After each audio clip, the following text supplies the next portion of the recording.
Most people associate Joseph with a technicolour coat, a multicoloured coat.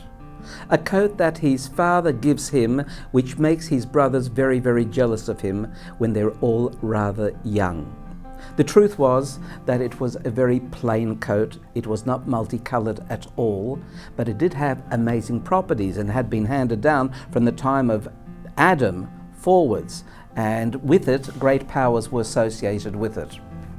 At any rate, Yosef, as a young person, as a child, as a young boy, is perhaps immature.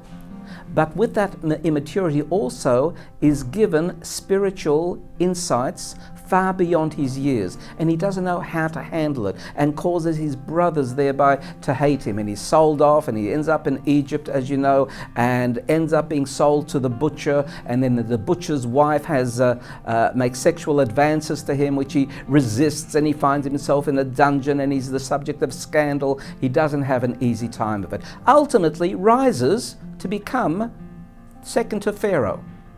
What was the attribute that ultimately made him a leader? A leader, yes, has to be a dreamer. He has to be a person with vision, or she has to be a person who possesses a sense of future. His giftedness provided him with that. And then his capacity to be able to administer a country, his innate administrative skills joined with that gift. But most of all, what does the Torah suggest as being his greatest talent?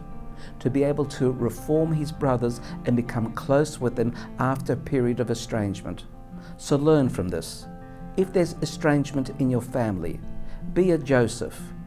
You may have great vision and you may have tremendous administrative abilities, but at the end of the day, it's you and your family, and that'll be your greatest gift. Bring the family together.